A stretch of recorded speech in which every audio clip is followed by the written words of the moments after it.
막바지를 향해 가는 윤석열 대통령 탄핵 심판이 내일 최종 변론만을 남겨두고 있습니다.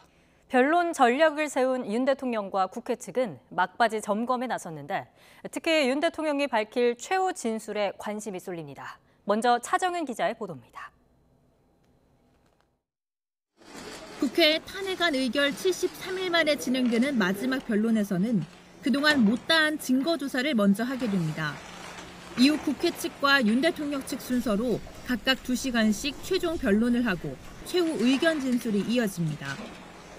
관전 포인트는 별도의 시간 제한이 없는 윤 대통령의 최후 진술입니다.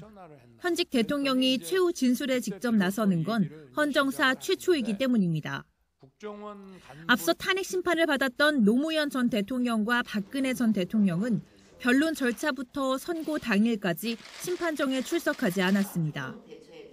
다만 박 전 대통령은 최후 변론 때 대리인단이 최후 진술서를 20분가량 대독하는 형식으로 입장을 전했고 사법 절차이기 때문에 엄격한 증거에서 입각이 돼야 되고 중대성도 같이 판단돼야 됩니다. 저희들은 이번 탄핵 사건에 증거는 없다고 생각합니다. 좋은 결과를 기다리겠습니다.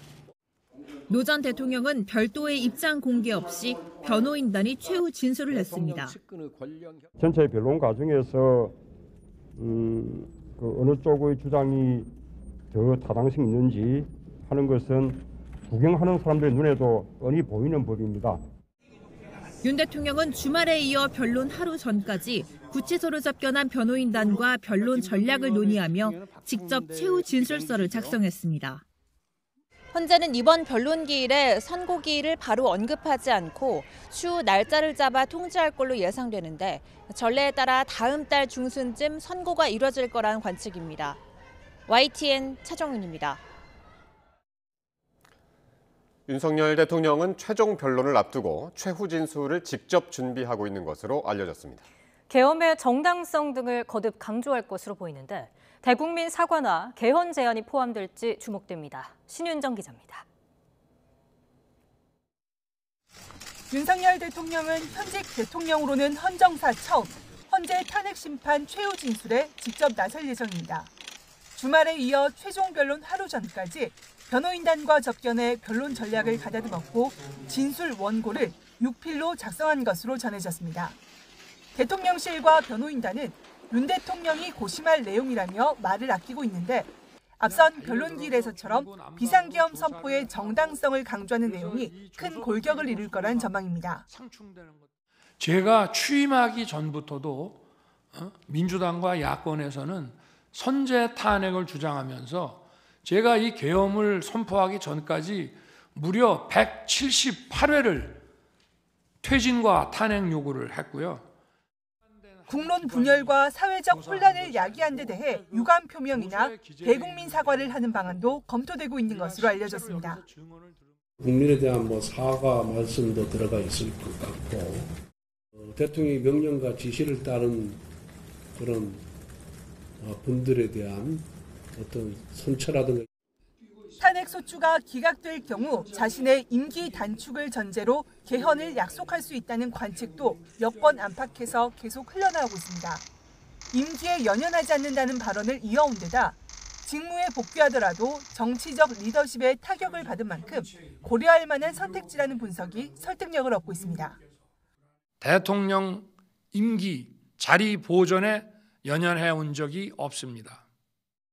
5년 임기 자리 지키기에만 매달려 국가와 국민을 외면할 수 없었습니다. 다만 대통령 변호인단은 탄핵을 면하기 위해 조건부로 무엇을 하겠다는 건 대통령의 방식이 아니라며 대통령의 뜻과는 다르다고 밝혔습니다.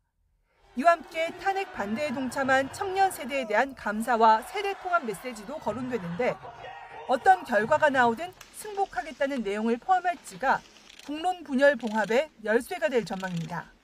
YTN 신윤정입니다. 정치권도 윤 대통령의 최후 변론에 촉각을 곤두세우는 분위기입니다. 여당은 대통령의 입장을 차분하게 지켜보겠다는 기류 속에 헌법재판소 비판을 자제했고 야당은 그간 계엄 정당성만 호소한 대통령의 파면은 필연이라고 목소리를 높였습니다. 강민경 기자가 전합니다. 윤 대통령 탄핵 심판 최종 변론 하루 전, 국민의힘은 연일 공세를 퍼붓던 헌법재판소 편향성 논란의 공개 발언을 자제했습니다. 헌재 결정을 받아들이겠다는 뜻을 내비치기도 했는데 재판에 영향을 줄 만한 말이나 행동을 최대한 조심하는 차원이란 해석이 나왔습니다. 헌법재판소는 단심이기 때문에 그 단심 결정에 대해서 수용할 수밖에 없는 그런 상황입니다. 여당은 공수처가 서울중앙지법 영장 기각 사실을 숨겼다는 이른바 영장 쇼핑 의혹으로 화살을 돌렸고 공수처를 항의 방문했습니다. 공수처는 태어나지 말았어야 되는 조직이었습니다. 물론 당 안팎에선 윤 대통령 최후 진술의 내용과 방향을 예의주시하는 분위기가 역력합니다. 대국민 사과나 계엄에 동원된 군 장성 선처 요구, 임기 단축 개헌 약속 등이 들어가면 최근 부진한 지지율에 도움이 될 거란 목소리도 흘러나왔습니다. 민주당은 윤 대통령이 지난 10차 변론 기일 동안 반성은커녕 내란의 증언과 증거들을 부정하기만 했다며 공세 수위를 한층 끌어올렸습니다. 윤 대통령이 계엄 선포의 정당성을 호소하는 쪽으로 마지막 변론 전략을 짜고 있다는 일각의 관측에도 망상, 변명이라고 강하게 비난했습니다. 일말의 양심이라도 남아있다면 이제라도 국민 앞에 석고대죄하고 내란의 전모를 실토하십시오. 헌법재판소를 향해서는 합리적 판단을 내려달라고 촉구하며 윤 대통령 파면은 필연적이라고 잘라 말했습니다. 윤석열이 다시 대통령직에 복귀한다는 것은 대한민국을 파멸의 길로 내모는 것이기 때문입니다.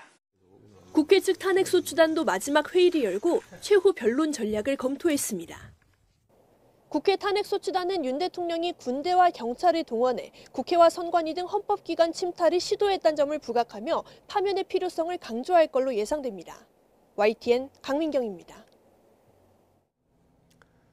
탄핵 심판 변론이 막바지로 향해 가면서 이 최종 선고가 언제 내려질지에도 관심이 쏠리고 있습니다.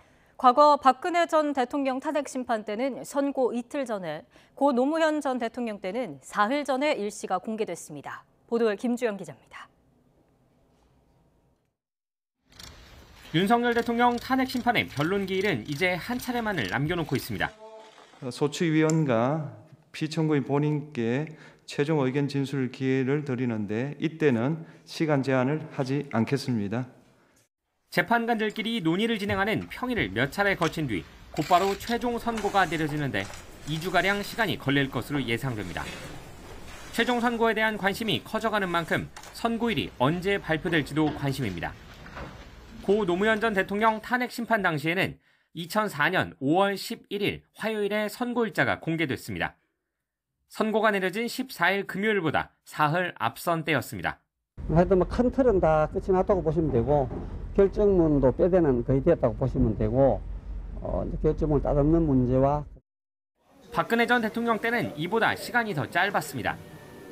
헌법재판소는 2017년 3월 10일 금요일에 파면 여부를 결정하겠다며 이틀 전인 8일 수요일에 선고일자를 공지했습니다.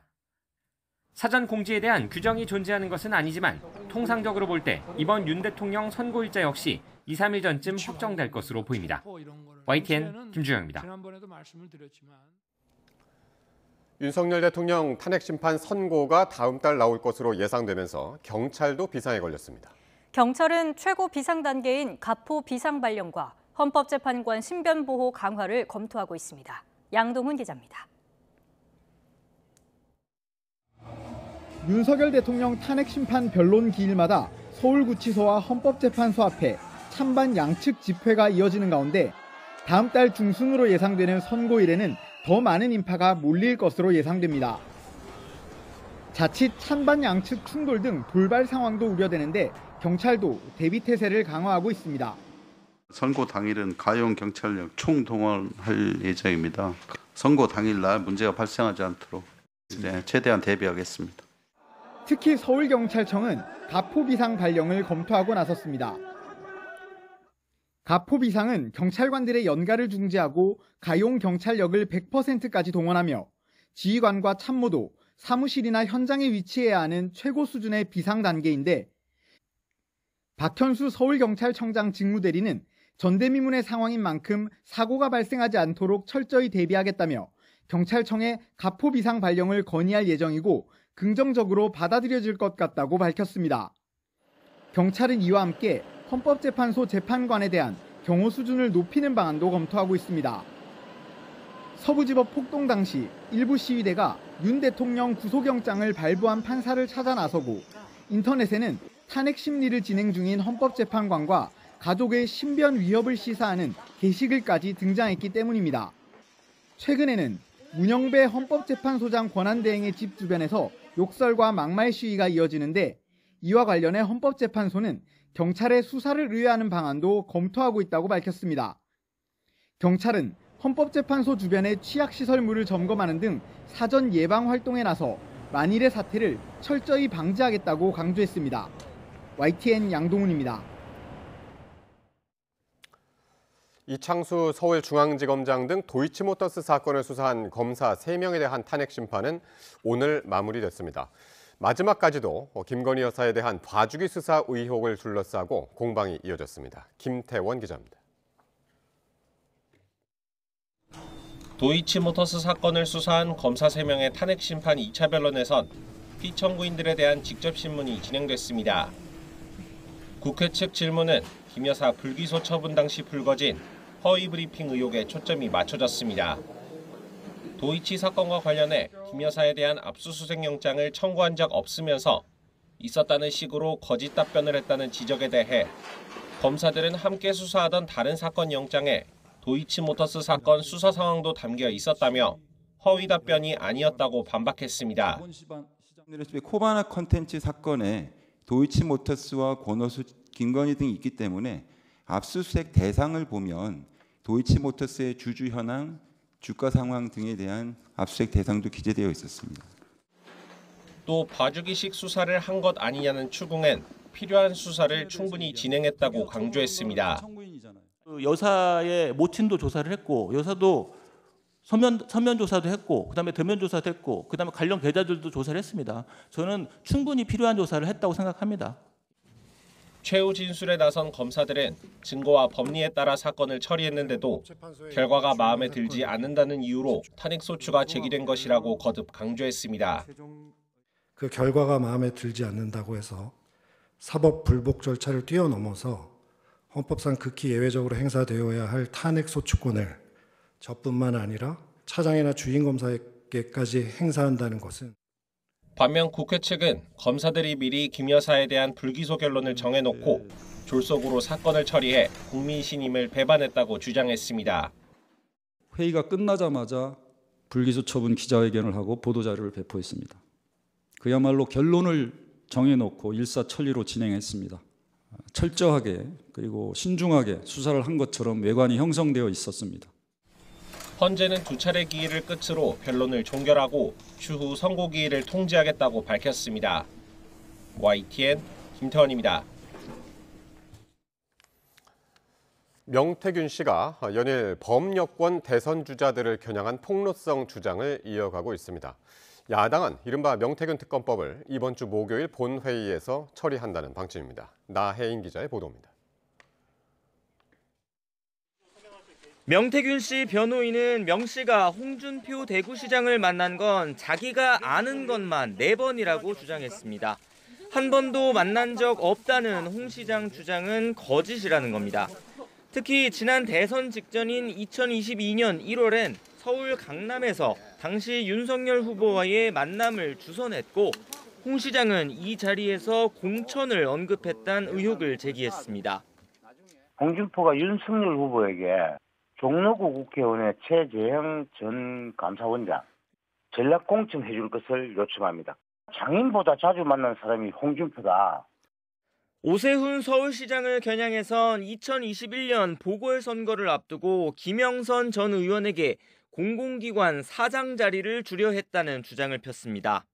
개혁신당 이준석 의원에겐 국민의힘 대표 시절 김 여사 공천 개입 의혹과 무관하다고 발뺌하지만 명 씨가 입을 열면 끝장난다고 엄포를 놨습니다. 당사자들은 불쾌감을 감추지 않았습니다. 사실대로 기우제적 성격으로 누가 연루됐으면 좋겠다 이런 식으로 판이 몰려가고 짜여진 것과 다르게 사실은 다 다르게 지금 드러나고 있거든요. 그렇기 때문에 현직 지자체장들도 악의적인 허위사실 유포, 공상소설이라며 고소, 고발로 대응하겠다고 반발했습니다. 하지만 야당은 명 씨의 황금폰 사진과 육성을 추가 공개하며 여론전을 펴는 동시에 이번 주 국회 본회의에서 명태균 특검법을 처리할 실무 절차를 밟고 있습니다. 명태균 특검법은 국힘당을 해체할 수 있는 특검법이다, 이렇게까지들 많이 이야기할 정도인데요. 판도라의 상자입니다. 국민의힘은 김 여사 특검법에서 이름만 바꾼 정략적 특검이 실현될 일은 없다고 자신하지만 조기 대선 국면이 오면 단일 대우가 흔들릴 수 있다는 전망은 가라앉지 않고 있습니다. 이번에 대선에서의 우위를 점할 수 있는 후보는 사법 리스크가 없는 후보, 그리고 비상계엄에 자유로울 수 있는 후보, 명태균 리스크에 자유로울 수 있는 그런 후보. 명태균 씨가 진위를 알 수 없는 폭로성 주장을 이어가는 건 자신에게 집중된 수사망을 어떻게든 분산시켜보려는 몸부림이란 해석도 나옵니다. 여기에 정치적 이해관계가 맞물리면서 특히 여권의 대선 잠룡들은 향후 선거가도에 미칠 파장을 주시하는 모습입니다. YTN 나인입니다. 여야는 서로를 향해 극좌, 극우라고 비난하며 치열한 이념 공세를 펼쳤습니다. 조기 대선 가능성에 대비한 중도층 민심 잡기가 본격화하고 있습니다. 황보혜경 기자입니다. 국민의힘은 연일 중도 보수 정당을 부각하는 이재명 대표를 향해 실상은 보수를 사칭하는 기회주의자에 불과하다고 맹비난했습니다. 이 대표가 기업 앞에선 친기업 보수 정치인 행세를 하지만 노동계를 만나면 반기업 극좌 정치인 본색을 드러낸다는 겁니다. 기존의 민주당이 역주행 수준이었다면 이재명 대표는 역주행에 난폭운전에 음주운전까지 더해서 도로를 온통 난장판으로 만들고 있습니다. 특히 민주당이 당론으로 추진하는 노조법 2, 3조 개정안, 이른바 노란봉투법을 놓고는 야당이 민주노총의 이중대 역할을 한다고 비판했습니다. 이어 말뿐인 우클릭 정책과 달리 이재명표 좌파 정책은 언제나 입법으로 이어졌다며 문재인 정부보다도 더 편향적이라고 깎아내렸습니다. 민주당은 여당이 상속세 개편 문제에 최고세율 인하를 필수로 내걸고 행패를 부린다며 극소수의 기득권만 위한다고 날을 세웠습니다.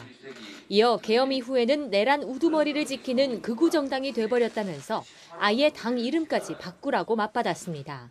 수구를 넘어서서 범죄 집단을 지켜요. 내란 수계를 지킵니다. 이런 건 보수라고 하지 않고 극우라고 하는 거예요. 극우 정당 맞지 않습니까?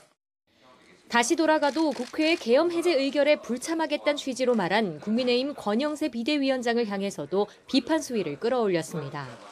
만일 윤 대통령이 직무에 복귀하고 다시 계엄을 선포하면 찬성하겠다는 뜻이냐 되물으며 권 위원장은 대국민 사과하고 자진 사퇴하라고 촉구했습니다. 이 같은 여야의 이념 갈등은 조기 대선이 현실화할 경우에 대비해 중도층 표심을 선점하기 위한 치열한 공중전이란 해석이 많습니다. 때이른 이념 갈등의 촉발은 중도 보수론을 꺼내든 이재명 대표였지만 결국 한 번은 겪게 될 충돌이란 분석입니다. YTN 황보혜경입니다. 이재명 더불어민주당 대표의 공직선거법 위반 혐의 사건 항소심이 모레 종결 절차를 밟습니다. 서울고등법원은 모레 오전 10시 반 5차 공판 기일을 열고 검찰과 이 대표 측이 신청한 양형 증인을 신문합니다. 오후 2시에 이어지는 결심 공판에서는 이 대표에 대한 피고인 신문과 검찰 구형, 이 대표 최후 진술이 이루어질 예정입니다. 통상 선고는 결심 공판 한 달 뒤에 이루어지는 만큼 이르면 다음 달 말 2심 선고 결과가 나올 전망입니다. 김성훈 경호처 차장에 대한 수사를 이어가는 경찰이 김 차장이 비화폰의 데이터를 삭제할 것을 지시했다는 내용이 담긴 대통령 경호처 문건을 확보했습니다. 여기에는 증거인멸로 처벌받을 수 있다는 직원들의 우려도 담겼던 것으로 전해졌습니다. 정현우 기자입니다. 경찰 비상계엄 특별수사단은 보안폰 보안성 강화 방안 검토 결과라는 제목의 대통령 경호처 문건을 확보했습니다. 보안폰은 윤석열 대통령과 계엄에 연루된 고위 군경 관계자 등이 사용한 보안전화인 비화폰을 가리키는데 경호처가 관리 주체입니다. 문서는 계엄 이후인 지난해 12월 12일 작성됐는데 그보다 닷새 전 김성훈 경호처 차장이 단말기 내 데이터 삭제를 지시했다는 내용이 적힌 것으로 확인됐습니다. 해당 지시를 검토한 직원들은 원격으로 서버에서 로그아웃하면 통화 기록 삭제가 가능하다고 기록했습니다. 그러면서 형법 제155조 관련 문제 소지가 있다고 언급했는데 증거인멸로 처벌받을 수 있다는 우려를 표한 것으로 풀이됩니다. 그동안 김 차장은 비화폰 통화 내역 삭제 지시 의혹을 부인해왔습니다. 이틀마다 자동 삭제되게 돼 있습니다. 자동 삭제되어 있는 걸 제가 지시할 이유도 없습니다. 하지만 경찰은 김 차장이 그런 지시를 내린 것으로 보고 특수공무집행 방해 혐의를 적용해 3차 구속영장을 신청하며 해당 문건을 검찰에 함께 보냈습니다. 그런데 검찰은 이 문건이 김 차장의 보안조치 강화 주장에 부합한다며 영장을 기각한 것으로 전해졌습니다. 검찰은 또 문건과 관련한 김 차장과 직원들 진술이 상반되고 문건 내용과 직원 설명이 배치되는 부분 등도 고려했다고 설명했습니다. 문건의 내용을 볼 때 비화폰 보안 강화 방안을 마련하려 한 것이지 증거인멸을 지시한 정황으로까지 보기는 힘들다고 판단한 것으로 추정됩니다. 결국 3차례 연속 김 차장의 구속영장이 반려되자 경찰은 서울고등검찰청 영장심의위원회에 심의를 신청했습니다. 검찰이 법원에 영장을 청구하지 않은 것이 적정했는지 심사해달란 건데 2차례 기각된 이광우 본부장의 구속영장에 대한 판단도 함께 요청했습니다. YTN 정윤우입니다. 검찰이 이른바 정치인 체포조 의혹과 국회 봉쇄 지시 여부를 파악하는 데 속도를 내고 있습니다. 검찰 비상계엄 특별수사본부는 오늘 전창훈 경찰 국가수사본부 수사기획 담당관과 목현태 전 서울경찰청 국회경비대장을 각각 불러 조사하고 있습니다. 검찰은 국수본이 국군 방첩사령부로부터 경찰 100명과 호송차를 지원해달라는 요청을 받고 경찰관 명단을 전달했다고 의심하고 있습니다. 서울 광화문을 넘어 대학 캠퍼스까지 탄핵 찬반 집회가 번지면서 마찰이 빚어지고 있습니다. 외부인까지 개입해 집회가 과열되면서 물리적 충돌이 잇따라 우려의 목소리가 나옵니다. 표정우 기자입니다. 학교 점퍼를 입은 학생들이 태극기와 피켓을 들고 대학교 캠퍼스 정문에 모였습니다. 숭실대학교 재학생과 졸업생들이 윤 대통령 탄핵 반대 집회를 열고 비상계엄의 정당성을 주장하며 대통령 직무 복귀를 촉구했습니다.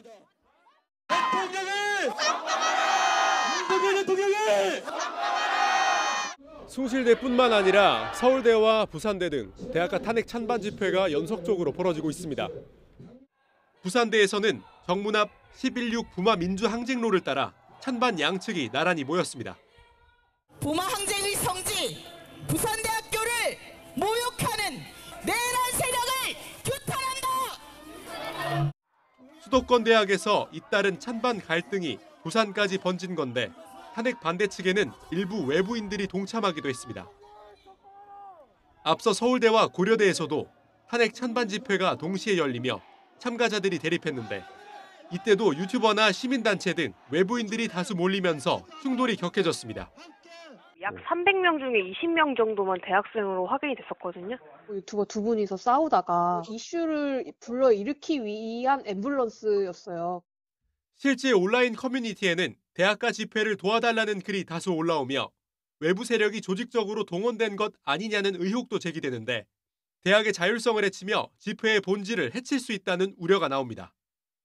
대학은 당연히 정치적 토론의 장이 돼야 되는 것은 맞는데 외부 세력이 과도하게 개입하는 것 자체는 학생들의 목소리를 왜곡할 수 있기 때문에 일부 대학은 교내 집회에 외부인이 참여해 혼란을 일으킬 경우 경찰에 해산 등을 요청하는 방안을 검토하고 있습니다. 학내 위험이 커지면서 1980년대 민주화 운동 이후 금기시되어 온 경찰 동원까지 고민하는 단계에 이른 겁니다. 이화여대와 성균관대 등 대학가의 탄핵 반대 시국 선언이 잇따라 예정된 가운데 대학 측도 탄핵 찬성 측과 충돌 가능성에 대비하고 있습니다. YTN 표정우입니다. 서울 서부지법 폭동 사태와 관련해 130명 넘게 수사 선상에 오른 것으로 확인됐습니다. 서울경찰청 고위 관계자는 오늘 정례 기자간담회에서 법원 폭동 사태로 133명을 수사하고 있고 이 가운데 79명을 구속했다고 밝혔습니다. 경찰은 헌법재판소 공격 등 사법기관에 대한 범죄 예고글 60건에 대해서도 수사하고 있다고 덧붙였습니다. 또 폭동을 부추겼다는 의혹을 받는 전광훈 사랑제일교회 목사에 대해선 내란 선동 혐의 고발장이 11건 접수됐다며 소환 조사 계획과 관련해선 아직 살펴보고 있는 단계라고 설명했습니다.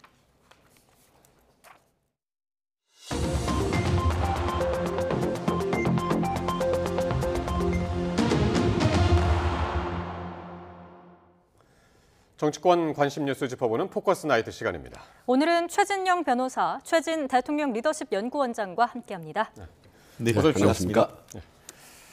자, 탄핵 심판 변론 종결이 하루 앞으로 다가왔습니다. 윤 대통령 측하고 국회 측은 지금 최종 변론 전략을 점검을 하고 있는데 무엇보다 가장 중요하고 또 주목이 되는 것은 윤 대통령의 최후 진술에 어떤 메시지가 담길까인데요. 네, 변호사님 어떻게 예상하십니까? 그렇습니다. 저는 이미 예고편을 공개했다 이렇게 평가를 합니다.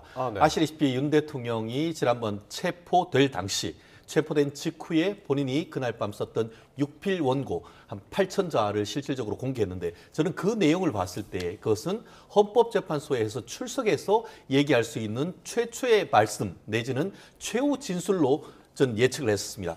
결국 그와 같은 그 내용이 아마 많은 분들이 기억하겠습니다만 그때보다 조금 더 구체화된 내용, 한마디로 변론하는 과정에서 본인이 직접 느끼고 보고 깨달은 것들을 들어가지 않을까 싶은데요. 예. 그때 핵심은 뭐였냐면 내가 왜 비상계엄을 할 수밖에 없었냐에 대한 현실적 인식, 그런 부분에 대해서 추가적인 말씀을 하면서 그동안 있었던 헌법재판소에서 나온 본인에게 유리한 증언 이런 부분들을 덧붙일 가능성이 높고요. 더불어서 법조인 아니겠습니까? 예. 평생을 지금 법정에서 특히 그 공판 검사로서 했던 경력이 있기 때문에 본인에 대해서 불리한 증언 이런 부분에 대해서 일일이 반박하는 그런 모습도 있을 것 같습니다. 그러면서 불가피한 어떤 그 계엄의 정당성 그리고 그 본인의 어떤 그 정당성을 주장하는 뒷받침할 수 있는 상당한 증거들을 말씀을 하고 그 반대되는 증거들은 일일이 배척하는 그런 어떤 그 법률가로서 어떻게 보면 검사 그리고 변호사 다시 중앙지검장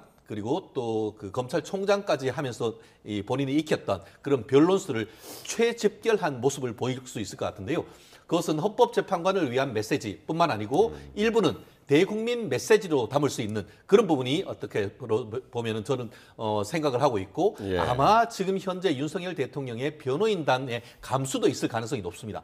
아마 변호인이라고 하면은 마땅히 제가 말씀드렸던 그런 부분에 대한 어떤 소외가 들어가지 않을까. 또 한 가지 제 포인트는 뭐냐면은 예. 과연 보통은 그 형사사건의 피의자나 피고인들 같은 경우에는 이렇게 해주신 재판장님께 감사합니다. 이렇게 얘기하는데 이번 재판 과정에서 결국 헌법재판관님들한테 감사하다는 얘기를 할 것인지 아니면은 재판을 진행함에 있어서 너무 지나치다든가 이런 부분에 대해서 어떻게 보면은 섭섭함을 표현을 할지 저는 개인적으로는 아마 본인 속으로는 섭섭하지만 어쨌든 이와 같은 사안을 있어서 정말 8분의 재판관님들이 심도 있게 들어주셔서 감사하라는 그런 부분도 한 가지 어떻게 보면 관전 포인트가 되지 않을까 생각합니다. 예.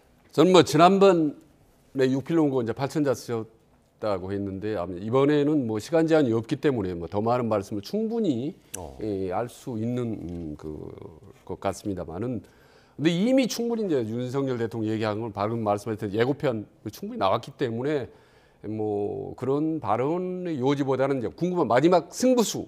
네. 윤석열 대통령 마지막 최후 변론 때 승부수를 던질지 그게 이제 궁금한데 바로 이제 임기 제한 개헌론을 던질지 이제 그게 가장 궁금한 부분입니다. 말하자면 본인이 만약에 이제 탄핵에서 기각이 된다면 다시 복귀한다면 대통령이 복귀한다면 임기를 줄여서 자기는 빨리 조기에 마치고 말하자면 4년 중임제라든지 권력을 축소하는 식의 그런 개헌을 안을 던질 가능성이 높다라는 것이 언론에 이제 파다하게 상당히 좀 비중 있게 나오는데요.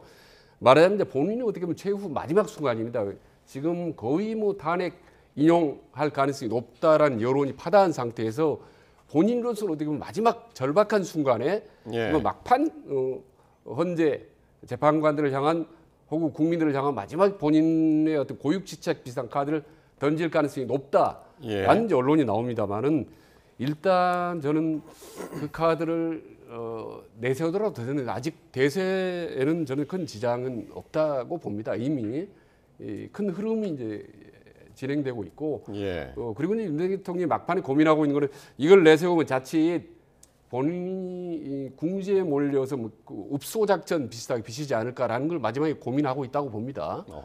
그래서 좀 막판에 던지 모르겠어요. 왜냐하면 지금 원고를 모든 거를 윤 대통령이 본인 직접 지금 쓰고 있다고 하지 않겠습니까? 그래서 극비리인데 이걸 마지막에 임기 중에 자기 임기 제한하고 개헌 카드 던질지 하고 하나만 덧붙이면 내일 또 아마도 탄핵에 반대하는 군중들 말하자면 본인을 지지하는 사람들을 향한 정치적 메시지, 호소를 할 가능성이 높은데 저는 그 강도가 궁금합니다. 과연 본인 뭐 억울하다라든지 혹은 또다시 2030을 향해서 나를 도와달라고 강력하게 정치적인 감성적인 어떤 호소 말하자면 자칫하면 선동으로 비칠 수 있는 그런 메시지를 던질지 아니면 의외로 과거는 달리 상당히 또 낮은 자세를 보일지 이 부분이 가장 저는 개인적으로 지금 지금 관전 포인트입니다. 최 원장님도 말씀하셨지만 임기 제한 개헌 같은 경우에 이런 그 전망을 하시는 분들이 이제 꽤 계시던데 이게 과연 그 재판관들을 설득할 수 있을까 하는 면도 좀 궁금하거든요. 그렇기 때문에 저는 그런 부분에 대한 것까지는 사실상 있기는 어렵다. 그런 부분이 만약에 있다고 하면은 별도의 어떤 메시지를 통해서 변호인을 통해서 어떻게 본인이 직무 복귀를 한다고 하면은 그에 대한 어떤 약속을 하는 그런 부분은 충분히 예상할 수가 있겠지만 헌법재판정에서 나를 풀어달라. 그렇다고 하면은 내가 이런 식으로 헌법을 개정하겠다라고 했을 때 과연 그것이 헌법재판장님들에게 어떤 영향을 미칠지 그렇기 때문에 제가 봤을 땐 그런 부분이 그다지 영향이 없을 가능성이 크죠. 말씀드렸듯이 오히려 만약에 헌법 개정을 한다라고 했을 때에 본인 임기 개정을 얘기를 하지만 실질적으로 그와 같이 했을 때에 예를 들어서 이번에 헌법재판소법을 없애버리면 어떠냐 이런 얘기도 될 수가 있잖아요. 그렇기 때문에 헌법재판소 법정에서 탄핵에 대한 변론을 하면은 그 탄핵과 관련된 이번 사태에 대한 그 이슈에 집중하지 그것을 이슈를 어떻게 보면 넓혀가면서 새로운 이슈를 던지는 것은 한마디로 어떤 그 지나치게 어떻게 보면 정치적인 것으로 해서 정치적으로 어떤 그 물물 교환을 하려고 하는 그런 느낌이 있을 수 있기 때문에 오히려 저는 역효과가 있다고 생각합니다. 그래서 오히려 이 사건 이슈 자체에 집중하는 그리고 그것을 통해서 재판관을 설득하고 여론을 견인하는 그런 전략을 할 가능성이 높다고 봅니다. 이게 다 여권 내부에서 흘러나오는 정보고 보도인데 말하자면 이제 상당히 탄핵이 거의 기정사실화 되는 거 아니냐라는 우려 속에 여권 내부에서는 어떤 마지막 돌파구를 모색하는 차원에서 좀 나오는 것 같아요. 그래서 최근 며칠 동안 나왔던 게 있지 않습니까? 또 자진 사퇴론도 한창 나왔다고 좀 다시 들어갔는데 이번에는 임기 단축론도 뭔가 이 상황을 극적으로 뭔가 좀 바꿔보려고 하는 그런 여러 가지 모색 차원에서 나온 것 같습니다만은 조금 전에 말씀한 대로 아마 그 가능성은 상당히 낮다. 그게 나온다 하더라도 효과는 의외로 역풍이 불 수도 있기 때문에 상당히 좀 신중하게 검토하고 있다. 저는 그렇게 알고 있습니다. 대통령의 임기 단축 개헌 제안 부분 두 분의 의견 들어봤습니다. 최종 의견 진술이 시간 제한 없이 진행이 되기 때문에 더 메시지에 관심이 쏠리는데 국회 측 정청래 소추위원은 10시간 동안 최후 진술 내용을 작성해서 어젯밤 늦게 마무리를 했다고 합니다. 최종 변론서에 윤석열 대통령의 파면 필요성에 대해서 담았다라고 했는데 어떤 내용들이 있을까요? 그렇습니다. 말씀하신 것처럼 결국은 그 동어 반복에 불과할 겁니다. 무슨 말씀이냐면 지난 그 12월 달에 윤 대통령에 대한 탄핵 소추 결의문 그 내용을 얘기를 할 건데 근데 문제는 내란과 관련되는 얘기를 할 것이냐. 저는 거기에 포커스가 있습니다. 무슨 말씀이냐. 지난번에 그 소추인단 측 대리인이 뭐라고 했습니까? 헌법재판소의 권유에 따라서 내란죄 부분은 철회합니다라고 했지 않습니까? 그런데 그 부분이 철회됐는지 여부가 사실은 명확하지도 않아요. 그런데 그 논리에 따른다고 하면은 내란과 관련되는 건 할 게 없어요. 본인은 지금 10시간 동안 그 정청래 그 위원장이 준비를 했다고 하지만 10시간 동안 37쪽에 돼 있는 것 중에 80%가 날아갔는데 나머지 7쪽도 안 되는 것에 대한 무슨 변론을 하고 무슨 얘기를 할지에 대해서는 저는 굉장히 궁금한데요. 만약에 본인들이 윤석열 대통령에 대한 내란 부분뿐만 아니고 지금 한덕수 국무총리에 대한 탄핵소추안에서도 내란 부분을 빼버렸지 않습니까? 그래놓고 지금 와가지고 처음부터 끝까지 내란 얘기만 하고 있다고 하면 자기 모순 아닙니까? 그렇기 때문에 과연 지금 정청래 위원장, 소추단장이 무슨 얘기를 할지 저도 궁금한데요. 말씀드린 것처럼 내란을 빼버리고 내란과 관련돼서 헌법상에 뭐가 문제가 있다고 하면은 저는 10시가 아니고 사실상 10분이면 정청래 소추단장의 얘기는 끝날 것이다. 그런데 그래도 해놓고 뭐 1시간, 2시간 주야장천 내란 얘기를 한다고 하면 스스로 스텝이 꼬였다. 저는 그렇게 봅니다. 뭐 윤석열 대통령이 뭐 강조하고 싶은 부분은 이미 이제 충분히 되들었습니다. 한마디로 말하면 비상계엄은 불가피했다라는 거고 하긴 했지만 결국 아무 일도 일어나지 않았다. 누가 죽었나, 누가 다쳤나 이런 기본적인 큰 뼈대를 계속 강조해 왔지 않습니까? 근데 이제 거기에 비해서 민주당 같은 경우는 이미 뭐 충분히 군경동을 했고 정치인을 체포하려고 했던 메모도 이미 여러 사람에게 충분히 나왔고 특히 마지막에 이 10차 변론 때 출석했던 누구죠? 경찰청장 같은 경우, 조지 경찰청장 같은 경우 이미 5번에 걸쳐서 정치인 체포라는 말을 들었다. 그렇기 때문에 그런 정황, 증거, 증언으로 볼 때 충분히 이건 위법이 확실하기 때문에 파면해 달라라고 뭐 강조할 것 같습니다. 선거는 뭐 3월 중순 정도로 지금 예상들을 하고 있는데 결과는 어떻게 예상하세요? 그러니까 지금 이제 오늘이 2월 20일이지 않습니까? 그러니까 보통 14일 정도를 계산해 보면 한 3월 10일경 나옵니다. 보통 이제 마지막 최종 헌재의 심판이. 근데 조금 더 걸릴 것 같아요. 나오는 얘기를 보면. 그 주에 화요일, 목요일은 이제 11일, 13일 이렇게 돼 있더라고요. 추가로도 좀 더 신중하게 검토하고 그러면 뭐 별 차이 없기 때문에 뭐 보름 정도 나온다고 볼 때 늦어서 3월 20일 날 나온다 하더라도 그러더라도 뭐 거의 복것 대선이 될 가능성이 높다. 예상은 어떻게 하십니까? 지금 뭐 주로들 예상을 할 때 재판관들의 이제 성향을 좀 이렇게 분석을 해가면서 예상들을 하는 경향인들이 있던데 그게 영향을 미칠까요? 저는 충분히 영향을 미칠 가능성이 크다고 봅니다. 저는 개인적으로는 지금 3월 선거 일자와 관련해서 말씀드리면은 3월 중순에 선고될 가능성도 있고 더불어서 경우에 따라서는 변론 재개 가능성도 아직 남아 있다라고 봅니다. 무슨 말씀이냐면은 통상의 그 노무현 전 대통령이나 아니면 박근혜 전 대통령에 대한 탄핵을 봤을 때는 길어도 2주 정도, 많이 봤을 때 3주가 넘어가지 않고 선고될 가능성이 크다고 봅니다. 그렇지만 그때는 쟁점이 아주 단순했습니다. 하지만 이번 같은 경우에는 민주당이 현직 대통령이 내란을 일으켰다라는 취지로 해서 지금 그 탄핵을 했단 말이에요. 과연 대통령이 내란의 주체가 될 수 있는지를 그리고 나아가서 대통령이 헌법상 부여된 비상대권으로서 대통령이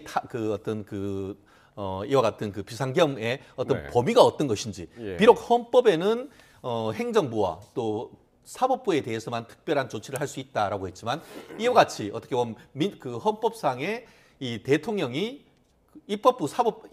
사법부와 행정부 이외에 어떻게 보면은 입법부에 대해서는 어떤 조치를 할 수 없었다고 돼 있는데도 불구하고 어떤 조치를 할 수 있다고 볼 수 있는 어떻게 보면 불문율상의 헌법적 어떤 권한이 있을지 이런 부분에 대해서 상당 부분 어떻게 보면 헌법재판관님들도 논의를 하고 연구를 해야 될 필요성이 상당히 있다고 봅니다. 그렇기 때문에 인용 여부를 결정함에 있어서도 예전보다는 훨씬 더 내부적으로 그 재판관님들이 심도 있는 어떤 그 평의를 하기 위해서 기간을 좀 달라라고 할 가능성이 있고 그렇기 때문에 생각보다는 좀 선고 기일이 늦어질 가능성이 있다는 점 하나. 그 말씀은 그러니까 그 재판관들 사이에 이론의 여지가 많이 있다라고 말씀하시는 거군요. 그리고 더불어서 지금 최근에 오늘 같은 경우에도 지금 이른바 홍장원 메모에 대해서 이 다른 사람들의 어떤 그 필적이 있었을 수 있다라는 그런 얘기가 나오면서 그런 결정적인 증거를 들이대면서 추가적인 변론을 통해서 사실관계를 확인할 필요성이 있다. 아마 분명히 내일 헌법법정에서 특히 윤석열 대통령 변호인단 같은 경우에는 그런 부분 변론 종결을 위해서 지금 의견을 얘기를 하고 있습니다만 실질적인 추가적인 증거 조사의 필요성 같은 것들을 하면서 오늘 종결해야 할 것이 아니고 추가적인 변론을 요청할 가능성이 저는 충분히 있습니다. 그렇기 때문에 그런 부분에 대해서 과연 헌법재판관님들이 어떤 결정을 할지에 대해서는 아직 내일 실질적인 어떤 변론을 해봐야 선고 기일에 대한 예측이 가능하다고 봅니다. 저는 좀 지금 10차 변론이 있었는데 제가 쭉 관찰을 해보면 예.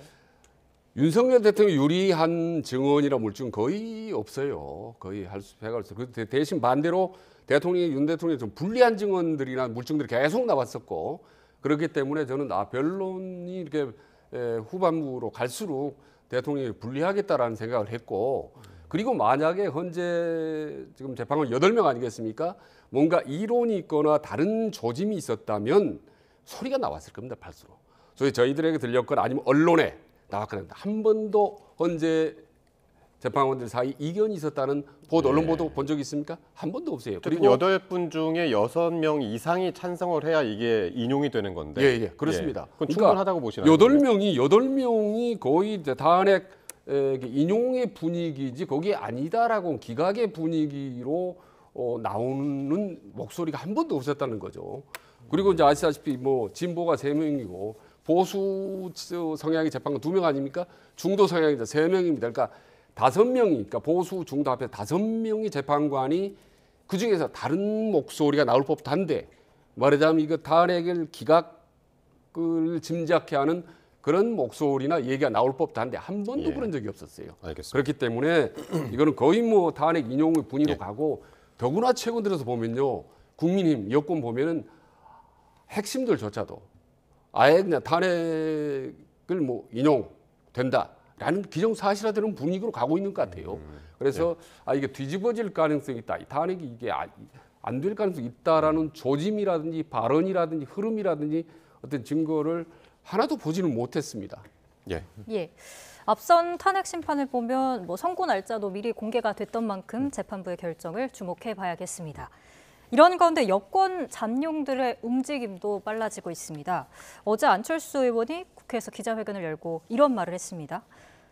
통합으로 가야 한다. 시대 교체, 시대 전환을 완수해야 한다. 이런 입장을 발표했는데 이게 대선 출마를 시사하는 거로 보면 되겠습니까? 정치인은 부고 외에는 어떻게든 언론에 나와야 됩니다. 특히 안철수 의원님 같은 경우에는 이미 몇 차례 대선을까지 갔다가 결국 나중에 후보 단일을 하려면서 철수했던 그런 아픈 기억이 있고 그러다 보니까 지금 현재로서는 국민의힘 같은 경우에는 이른바 플랜 A로서는 윤 대통령의 탄핵이 기각되고 실질적으로 대통령이 복귀하는 이런 어떤 시나리오를 실질적으로 생각을 하고 국민의힘의 많은 지지자들도 그 부분에 대해서 지금 선호하고 있는 것은 사실입니다. 하지만 우리가 기업을 운영하건 아니면 정권을 했을 때에도 플랜 B를 생각하지 않을 수가 없는 것이죠. 그런 상황 속에서 현실적으로 탄핵이 인용이 됐을 때 사실 60일이라는 시간밖에 남지 않지 않습니까? 그렇다고 하면은 그동안 조용했던 분들도 존재감을 어떤 나타내기 위한 나름대로의 노력한다는 것을 비판할 수는 저는 없다고 봅니다. 하지만 그럼에도 불구하고 윤석열 대통령이 복귀를 얘기를 하고 특히 최근에 이제 이른바 역사 일타 강사라고 할 수 있는 전한길 강사 같은 경우에는 아버지가 번이 살아 있는데 재산 얘기하는 것은 그것 불효자식 아니냐 그런 얘기를 하고 있지 않습니까? 그런 부분에 있어서 국민의힘 지지자들이 상당 부분 지금 공감하고 있기 때문에 결국 윤 대통령에 대한 지지율이 오히려 국민의힘에 대한 어떤 당의 지지율보다 오히려 높은 그런 어떤 여론의 흐름을 보이는 이런 상황 속에서 먼저 나서서 얘기를 하기가 사실 상당히 어렵습니다. 그럼에도 불구하고 지금 안철수 의원 같은 경우에는 어쨌든 서울 쪽에서 지금 분당에서 지금 국회의원을 하고 있고 더불어서 본인은 중도, 통합 이런 얘기를 하고 있기 때문에 누구보다 어쨌든 윤 대통령에 대한 탄핵 여부를 떠나서 중도에서 통합을 얘기할 수 있고 할 수 있는 그런 인물이기 때문에 이 정도의 목소리를 내는 것은 정치인으로서 저는 충분히 가능하다고 봅니다. 근데 홍 시장도 오늘 대선이 만약 생긴다면 시장직을 사퇴하겠다라는 이야기도 하고 그러니까 조기 대선을 좀 전제로 하는 발언들이 여기저기서 지금 많이 나오고 있습니다. 네, 그러니까 사실상 대권 선언을 하고 있는 셈이죠. 줄줄이. 우후죽순이란 말이 있지 않습니까? 비가 이제 그치거나 소나기가 그치니까 죽순들이 쑥쑥 자라듯이 지금 이미 탄핵이라는 이 큰 비가 내렸다고 보는 거예요. 지금 오세훈, 홍준표, 안철수 이 사람들 다 중진 의원들 아니겠습니까?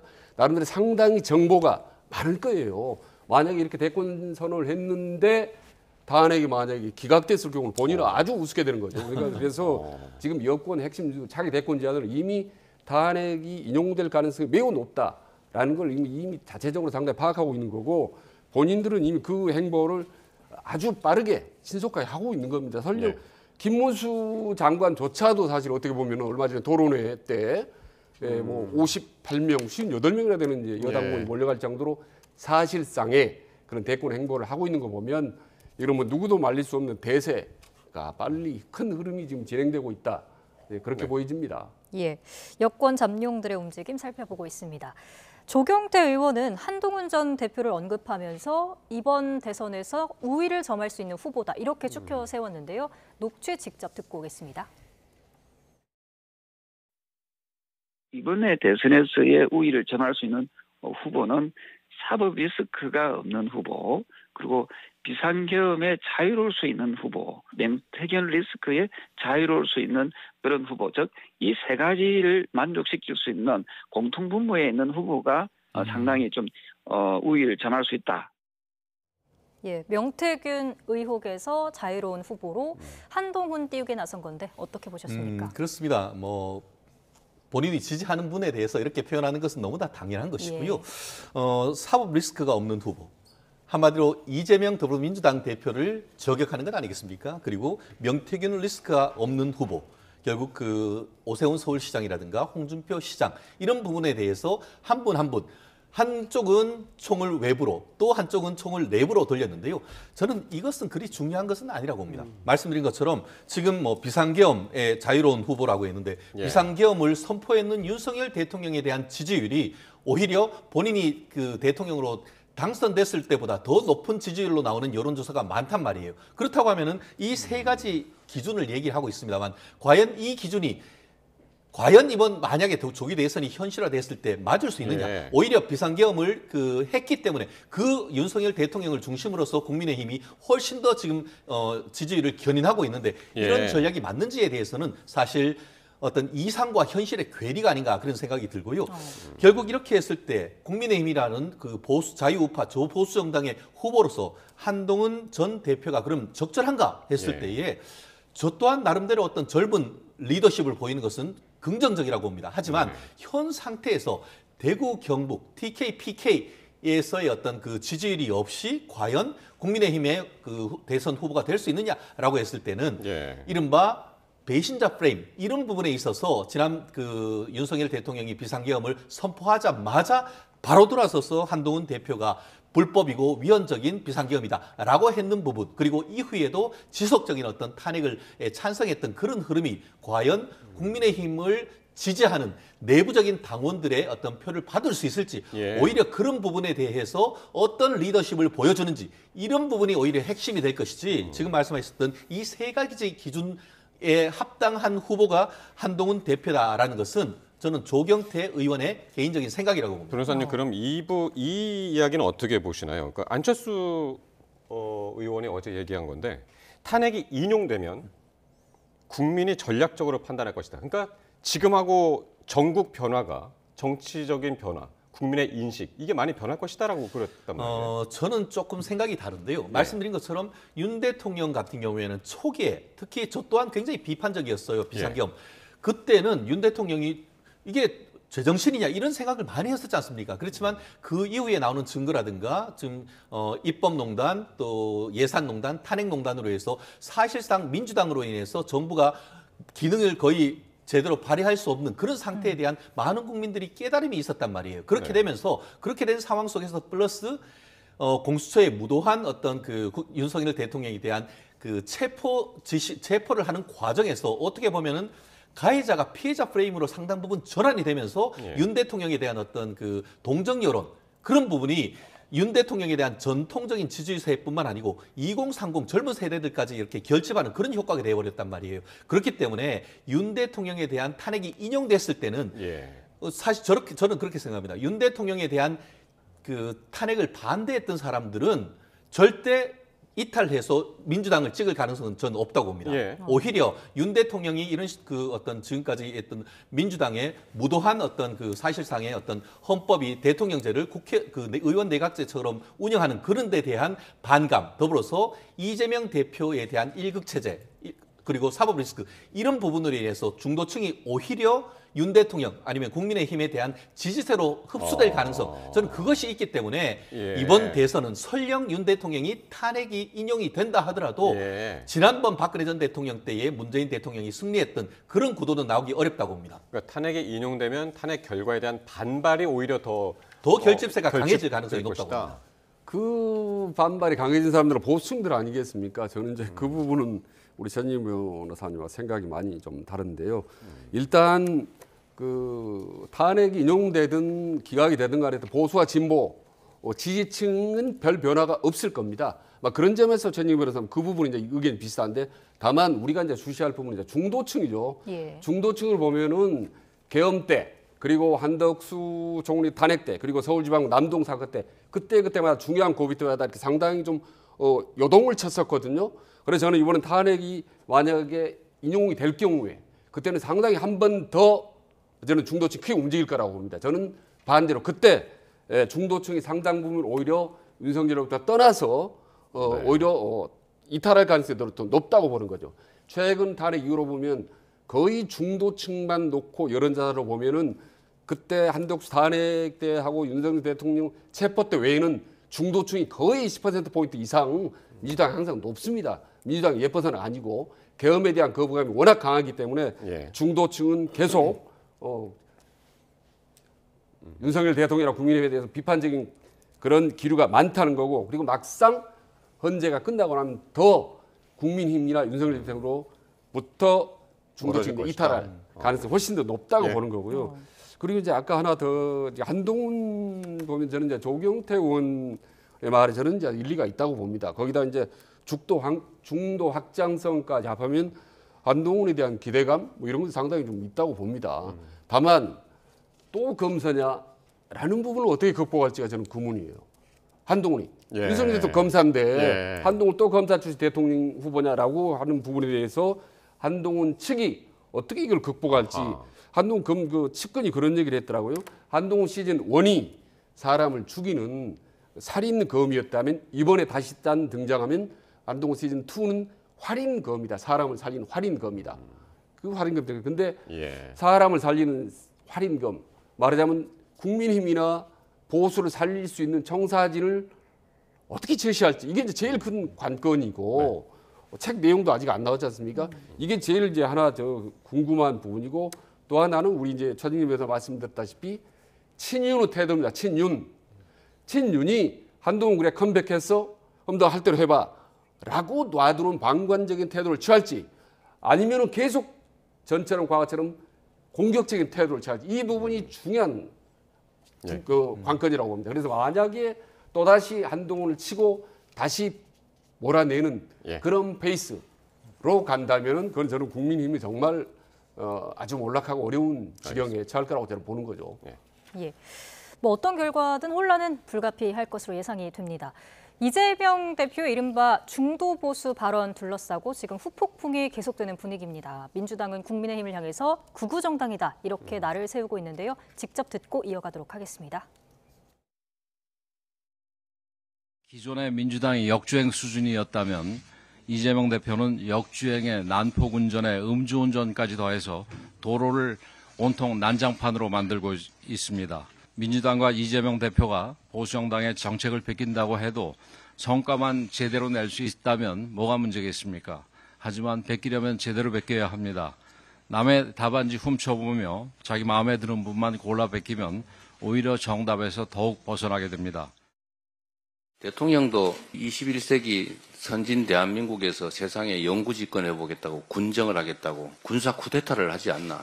권영세 비대위원장이 아주 대놓고 다시 12월 3일이 오더라도 자기는 계엄 해제 의결을 하지 않겠다. 지금 그렇게 얘기하지 않았어요? 표현도 틀리다고 어떻게 잡을지 모르겠는데 하여튼 그런 취지였어요. 이게 극우 아니면 뭡니까?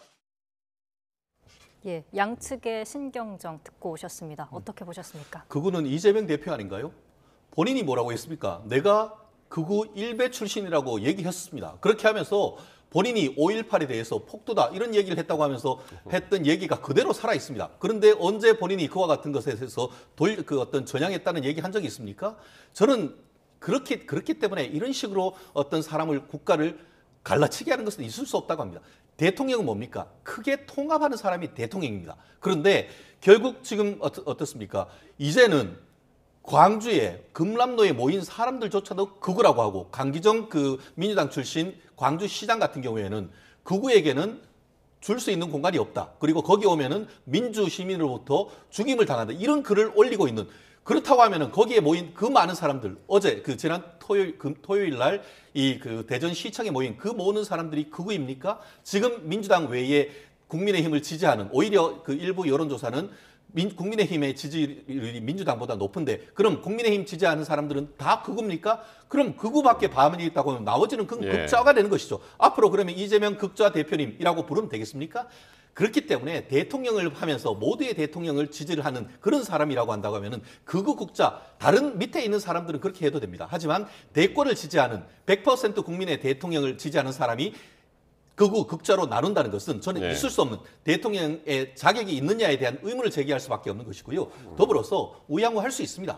하지만 실질적인 그렇게 한다고 하면은 근거를 대야 되는 것이죠. 얼마 전에도 그랬지 않습니까? 본인이 이제 주 52시간 근무에 대한 예외와 관련해서 얘기를 들어봤다면 그거를 거부할 이유가 없다라고 얘기를 했다가 돌아서 가지고 어떻게 보면은 그 민주당 측의 지지율의 대주주라고 할 수 있는 민노총이 이의를 제기하니까 바로 돌아서서 빼버리는 건 아니겠습니까? 앞에서는 그렇게 중도로 확장한다라고 하지만 실질적으로 돌아서 가지고는 이 행동으로 나오지 않는 그걸 누가 믿습니까? 그렇기 때문에 이런 상황 속에서 국민의힘에서 그리고 중도층에서 과연 선택을 받을 수 있을지에 대해서는 저는 의문점이다 봅니다. 지금 이재명 대표가 민주당은 중도 진보도 아니고 중도 개혁도 아니고 중도 보수당이다라고 선언을 했지 않습니까?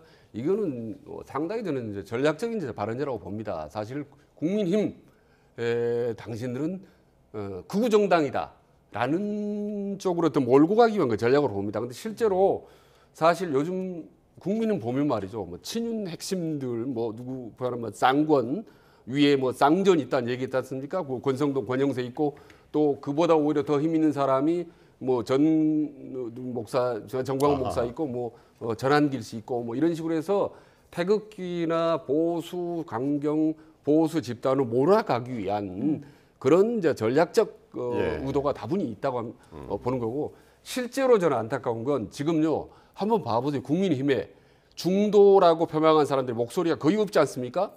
전부 상당히 보수성이 아주 강한 사람들의 목소리가 나오고 있지 않습니까? 거기다 대권주자 1위를 달리고 있는 김문수 장관까지도 상당히 좀 보수 색깔이 강한 분 아니겠습니까? 그래서 차제의 민주당은 그냥 국민의힘을 모조리 극우정당으로 그냥 몰아가기 위한 전략이기 때문에 그러면 이때 국민의힘은 그냥 그게 아니다라고 할 게 아니라 중도 확장 전략을 세게 강도 높게 펼쳐나가야죠. 그러면 실제로 이 중도층의 민심은 어떻게 움직이고 있는지 마지막으로 한번 여론조사 결과를 한번 보죠. 오늘 리얼미터기 조사 결과가 나왔는데요. 정당 지지율에서 국민의힘이 42.7, 민주당 41.1 이렇게 해서 1월 셋째 주부터 사실은 좀 엎치락뒤치락 이거 오차범위 내에서 움직이고 있고요. 그 다음 그래픽이 있으면요. 이건 한국 갤럽이었는데 사실 갤럽에서는 국민의힘이 많이 조금 내려갔고 이번 주에 더불어민주당이 올라간 모습이었는데요. 중도층만 놓고 본 게 또 있죠. 리얼미터 중도층만 놓고 보면 더불어민주당 45.6, 국민의힘 35.3. 전체보다는 중도층으로 좁혔을 때 좀 폭이 좀 벌어집니다. 그리고 갤럽 중도층 결과 있나요? 네, 이거 역시 좀 이 중도층만 놓고 봤을 땐 또 벌어진단 말이에요. 일단 당의 지지도는 큰 의미가 없습니다. 왜냐하면 지난번에 그 12.3 계엄 사태 이후에 뒤에 한 3개월 정도는 거의 여야 보수 진영이 그 분노가 치달았기 때문에 별로 큰 차이가 없습니다. 분노 지수 펼치기 때문에. 다만 이제 중도층에서는 점점 시간이 갈수록 오르락내리락 하다가 지금 점점 그 민주당의 어떤 줄타내기나 강한 이게 너무 지나치게 강경한 모습들 이런 부분에도 비판도 있지만 그래도 막판 헌재가 끝나가는 마당에 그래도 민주당의 문제는 많지만 그래도 국민힘이나 윤석열 대통령의 어떤 계엄 사태 이 부분은 정말 위헌 불법성은 어쩔 수가 없다. 이 부분은 도저히 용납할 수 없다. 그리고 거기다가 국민힘이 자꾸 거기에 대해 계엄을 비호하는 것 같은 세력하는 듯한 그런 뉘앙스를 강하게 풍긴다라고 해서 그동안 오르락내리락 나름대로 고민했던 중도층이 결국 그래도 개헌만은 아니다라는 쪽으로 모아지면서 중도층이 좀 민주당을 좀 더 지지하는 그런 상태로 좀 나타나고 있다고 봅니다. 저는 그런 부분에도 일정 부분 공감합니다. 하지만 우리가 어떤 그 선거를 할 때 단순히 이념뿐만 아니고 세대, 지역, 성별 이런 기준이 있지 않습니까? 그런데 지금 일부 언론 같은 경우에는 그 이념적 측면에서 중도층에서 어떤 그 국민의힘이 멀어지고 있다 이런 부분을 하는데 그 부분 충분히 공감합니다. 하지만 거꾸로 봤을 때 지역적인 부분에 있어서 윤 대통령 탄핵 이후에 오히려 그 여러 여론조사를 통해서 예전보다 호남 지역의 국민의힘에 대한 지지율이 상당 부분 높아가고 있고 세대적 측면에서 기존에서는 10, 20, 30 세대 같은 경우에는 젊은 세대로서 민주당에 대한 지지세가 강했지만 상당 부분 그 부분에 대해서도 국민의힘에 대한 지지세로 돌아서고 있는 것도 광장 민심을 통해서 알 수 있고 더불어서 말씀드린 것처럼 이념 같은 경우에도 이 부분은 지금은 윤 대통령에 대한 탄핵, 구속 이런 부분이 오히려 지금은 이념 전쟁으로 자유민주적 기본 질서를 지켜야 되느냐 아니면 사회주의로 갈 것이냐 한미 관계를 그 기본으로 해서 한미를 더 강화시킬 것이냐 아니면 친북, 친중, 친러로 가야 되느냐 이런 이념 전쟁 측면으로서 전환이 어떻게 프레임이 전환되고 있단 말이에요. 그런 상황 속에서 일단은 지금 봤을 때 윤 대통령에 대한 어떤 내란이니 아니면 어떤 비상계엄인에 대한 상당히 비판적인 시각은 중도층에서 그런 부분, 윤 대통령 개인에 대한 어떤 지지나 선호도 이런 부분에 대해서는 떨어지지만 대선으로 갔을 때 이념 전쟁으로 갔을 때는 오히려 대한민국의 미래가 한미 관계를 동맹으로 해서 자유민주적 기본 질서를 가는 그런 쪽 방향으로 했을 때에 국민의힘이 갈 가능성이 높다. 그러다 보니까 민주당도 그런 부분을 지금 중도로 가려고 하는 그런 부분인데 과연 이재명의 민주당이 얘기하는 그런 중도 확장 전략이 효력이 있느냐 그런 측면에서 봤을 때는 오히려 중도로가 지금은 윤 대통령이 탄핵되면 오히려 민주당을 지지하는 사람들이 국민의힘으로 올 가능성이 더 높다고 봅니다. 마지막 말씀 부분에 상당히 동의하는 부분이 있는데 지금 계엄에 대해서는 중도층이 상당히 비판적이지만 일단 현재 심판이 끝나면 그 다음에 여야가 하는 것 봐서 중도층은 다시 한번 그 이동을 할 가능성이 좀 높다고 봅니다. 그래서 지금 섣불리 중도층이 우리 편이다라고 속단하는 것은 이르다라는 말씀 좀 드리고 싶습니다. 탄핵 전국 속 여론 움직임까지 살펴봤습니다. 오늘 최진영 변호사, 최진 대통령 리더십 연구원장과 함께했습니다. 말씀 고맙습니다. 고맙습니다. 고맙습니다.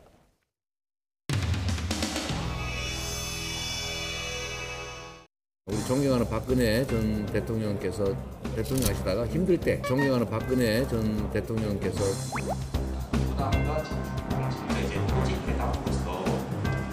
존경하는 박근혜 대통령님 그랬더니 진짜 존경하는 줄 알고 근데 아주 표어들라고 진짜 존경하는 척 하는 거 아니야? 이런 분들 계시던데 그 전혀 아닙니다.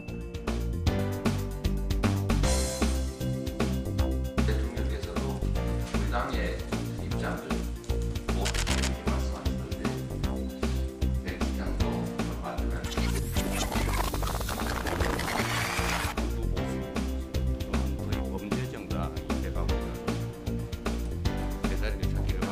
김대중 대통령 또 문재인 대통령께서도 우리 당의 입장을 보수 또는 중도 보수라고 많이 말씀하셨습니다. 보수 또는 중도 보수라고 많이.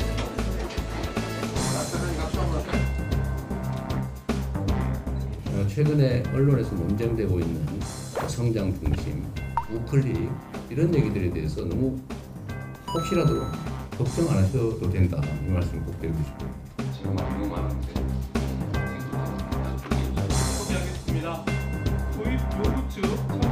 고소득자 초전문가들의 한정에서 그들이 동의하는 정도에서 좀 모아서 일하게 해달라는데 제도적으로 그걸 왜 막냐? 그거 허용해달라라는 말을 제가 거절하기가 안 된다 이렇게 하기가 너무 어려워요. 그러니까 그거를 그런 생각을 한단 말이에요. 근데 그 점을 덜 바랍니다.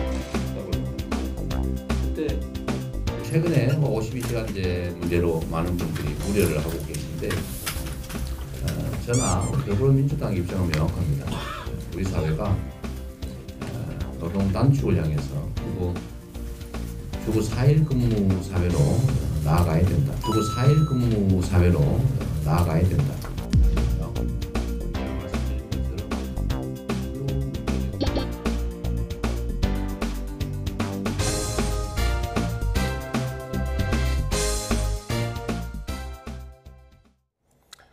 네, 지난주 내내 이어졌던 긴 추위가 물러나고 오늘 낮부터는 기온이 조금 오름세를 보였습니다. 네, 그렇습니다. 이제 봄에 성큼 다가서는 것 같은데요. 올 봄은 지난해처럼 예년보다 포근할 것으로 전망됩니다. 김민경 기자입니다. 지난주 내내 기승을 부리던 강추위가 아침까지는 남아있었지만 낮부터 기온이 오르면서 운동하는 시민들의 옷차림도 한결 가벼워졌습니다. 지난주에는 무지 추웠는데 굉장히 날씨가 좋네요. 봄바람도 불고 좀 더 봄이 빨리 왔으면 좋겠습니다. 대기 정체로 내내 찬 북서풍이 불던 지난주와 달리 정체가 풀리고 이동성 고기압의 영향으로 비교적 따뜻한 서풍이 불어오기 때문입니다. 25일 화요일부터 기온이 점차 오르며 주 후반에는 평년보다 높은 온화한 날씨가 예상됩니다. 내일과 모레 서울의 아침 기온은 영하 2도, 낮 기온은 6에서 7도로 평년보다 낮겠지만 목요일부터는 낮 기온이 10도를 넘어서며 본격적인 봄 기운이 감돌 걸로 보입니다. 봄이 찾아오기 전부터 포근한 날씨가 이어지면서 올해 봄은 예년보다 더 따뜻할 것으로 전망됐습니다. 3월에서 5월 동인도양과 북태평양 등 높은 해수면 온도로 인한 대기 파동으로 기온이 대체로 높겠으나 북미 동안의 낮은 해수면 온도로 인해 일시적 찬 공기 영향을 받을 때가 있겠습니다. 올봄은 전반적으로 온화한 날이 많겠지만 지난해처럼 강도 높은 꽃샘 추위가 한두 차례 찾아올 가능성이 있어 환절기 건강관리에 신경을 기울여야 합니다. YTN 김민경입니다. 그런데 올해 3월 산불 발생 위험이 최근 10년 사이에 가장 높다는 정부의 공식 분석이 나온 것으로 확인됐습니다. 내일부터는 대형 산불의 주범인 양간 지풍이 동해안에 불어올 것으로 보여 우려가 커지고 있습니다. 정혜윤 기자의 단독 보도입니다. 역대 최악의 봄철 산불로 기록된 2022년 울진 삼척 산불. 경북 울진 산불이 강원도 삼척까지 번지며 피해 면적만 16,000헥타르에 달했습니다. 건조한 가운데 산맥을 넘은 강풍으로 산불이 걷잡을 수 없이 확산한 건데 서울 면적의 27%가 잿더미로 변하며 2000년 동해안 산불에 이어 역대 2위로 피해가 큰 산불로 기록됐습니다. 이 같은 대형 산불이 올해 또다시 발생할 수 있다는 우려가 커지고 있습니다. 국립산림과학원은 최근 메마른 날씨에 기온이 점차 오르면서 한 주 사이 산불 발생 건수가 3배 이상 크게 증가했다고 밝혔습니다. 또 이번 주 남고 북저 형태의 기압 배치가 나타나며 대형 산불의 주범인 양간 지풍이 더해져 동해안을 중심으로 산불 위험이 커질 전망입니다. 양간 지풍은 양양과 간성사에서 부는 고온건조한 바람으로 영동과 동해안에서는 앞으로 이틀 정도 초속 25m 이상의 돌풍이 불 것으로 예상됩니다. 작은 불씨가 큰 불로 번질 수 있어 주의가 필요합니다. 특히 봄이 시작하는 3월에 산불 위험도가 더욱 커져 최근 10년 사이 최고에 달할 것이란 분석이 나왔습니다. 과거 39년으로 기간을 넓히면 역대 세 번째로 높은 산불 발생 위험 수치입니다. 올해 봄은 건조한 날씨와 높은 기온으로 산불 발생 위험이 클 것으로 예측되었습니다. 특히 3월 산불 발생 위험 예측 결과 최근 10년 중 올해가 가장 높게 분석되었으며 이는 과거 39년 분석 자료 중 세 번째에 해당하는 것으로 나타났습니다. 산림청은 초봄에는 높은 기온과 강풍, 메마른 날씨가 겹치고 야외 활동에 따른 실화가 가세해 산불이 급증할 수 있다며 산림 주변 불씨 사용에 각별히 유의하라고 당부했습니다. YTN 정혜윤입니다. 최소 10억 달러는 투자해야 이 패스트트랙 등 혜택이 가능하다는 미국 상무부 장관의 언급에 우리 기업들의 부담도 커졌습니다. 대미 투자를 늘리는 것과 관세 부담을 놓고 셈법이 복잡해진 가운데 안덕근 산업부 장관은 이르면 이번 주 미국을 찾아 협상 물밑 작업에 나섭니다. 보도에 황혜경 기자입니다. 막판 조율 작업을 거쳐 전날 밤에야 확정된 하워드 러트닉 미 상무부 장관과 민간 경제사절단의 면담 자리. 러트닉 장관은 10억 달러 이상 대미 투자를 할 경우 패스트트랙으로 신속한 지원을 약속했습니다.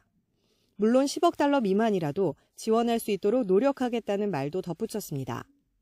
하지만 규제 완화라든지 세금 혜택을 보려면 최소 10억 달러는 투자라는 뜻으로 읽히다 보니 셈법은 복잡해졌습니다. 10억 달러, 우리 돈으로 1조 4천여억 원이 적은 돈도 아닌데다 아직 혜택이 명확하지 않아 투자 계획을 마련하기도 쉽지 않기 때문입니다. 사절단을 이끌고 러트닉 장관을 만난 최태원 대한상의 회장도 투자를 하려면 미국 측이 인센티브를 내놔야 한다는 입장을 밝히기도 했습니다. 인센티브가 적을 때 비용이 높은데 관세가 없는 것과 미국 내 생산해서요. 아니면 비용이 낮고 생산성이 높으면서 해외에서 생산해서 미국으로 들어가면서 관세를 부과하는 것과 그거에 대해서 놓고 저울질을 할 것입니다. 트럼프의 관세 폭탄 대응책을 마련하고 있는 정부도 상황을 예의주시하고 있습니다. 대미 투자와 무역 수지 개선 카드로 관세 대상국 제외 협상을 벌여야 하는 만큼 업계와도 긴밀히 소통하고 있습니다. 주말 사이 트럼프 대통령이 자국의 빅테크 기업에 대한 외국의 규제를 조사하라고 지시한 것도 요주의 대상입니다. 미국은 그간 우리 국회가 논의 중인 소위 플랫폼법과 망사용료 부과 방안에 이중과금 등을 이유로 강력히 반발해왔습니다.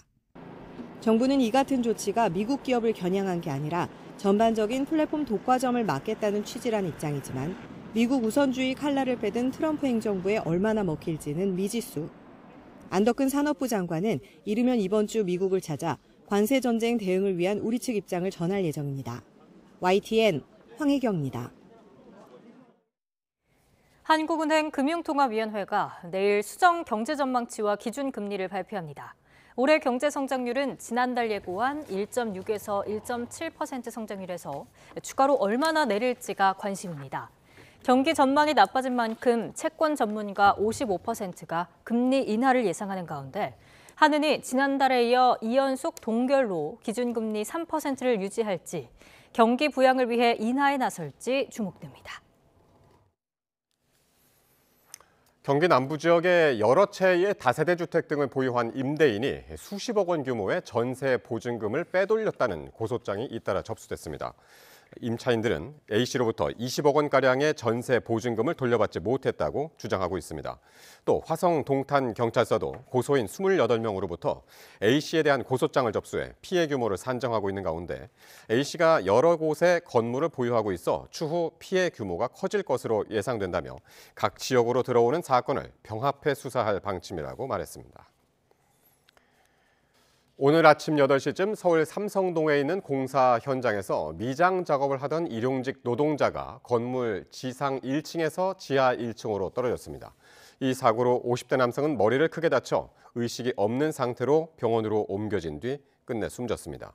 경찰은 현장 관리자 등을 업무상 과실치사 혐의로 조사하고 자세한 사고 경위를 조사할 예정입니다. 지난 2023년 기준 우리나라 1인당 국민 총소득은 전 세계 인구 5천만 명 이상 국가 중에 6위입니다. 소득만을 보면 잘 사는 나라지만 우리 국민의 삶에 대한 만족도는 떨어져서 선진국 최하위권입니다. 이승은 기자가 보도합니다. 한국의 1인당 실질 국민 총소득은 지난 2023년 기준 4,235만 원으로 한 해 전보다 90만 원 가까이 늘었습니다. 가구 순자산도 지난해 3억 9천만 원으로 한 해 전보다 300만 원 늘었습니다. 하지만 지난 2023년 기준 국민들의 삶에 대한 만족도는 10점 만점에 6.4점으로 2019년 이후 4년 만에 떨어졌습니다. 2018년 6.1점으로 정점을 찍은 뒤 떨어진 삶의 만족도는 코로나 시기를 거치며 나아지다가 다시 하락한 겁니다. 선진국 최하위권입니다. 세계 행복보고서에 실린 2021년부터 2023년까지 3년 평균을 보면 우리나라는 OECD 38개국 중 밑에서 33입니다. 평균에 한참 못 미치며 코스타리카나 체코, 칠레보다도 낮았습니다. 물가가 오르는 게 되게 상승폭이 큰 것 같아서 일단 좀 살기 어렵다고 생각이 들지 않나 싶고 또 여가 시간도 굉장히 줄어서 저만 해도 퇴근하고 집에 가면 거의 에너지 없이 누워있기만 하고 SNS에서는 항상 잘 사는 것과 뭐 그런 겉으로 보여지는 것만 보여주기 때문에 사람들이 자꾸 나는 불행하다라고 생각할 수 있고 그런 모습들 보면서 불행하다고 생각해서 더욱더 자살률도 올라가고 가족관계 만족도도 지난해 소폭 떨어졌고 대인 신뢰도와 기관 신뢰도도 2023년 기준 3년 연속 하락했습니다. 15세 이상 국민의 하루 여가 시간도 2023년 4.1시간으로 3년 연속 줄었습니다. 1인당 국내 여행 일수도 8.951로 코로나 이전에 10.01일에 한참 못 미쳤습니다. 특히 건강 분야 개선은 더딥니다. 기대 수명에서 질병이나 장애 기간을 제외한 건강 수명의 경우 2021년 기준 72.5세로 코로나19 시기를 거치면서 정체돼 있습니다.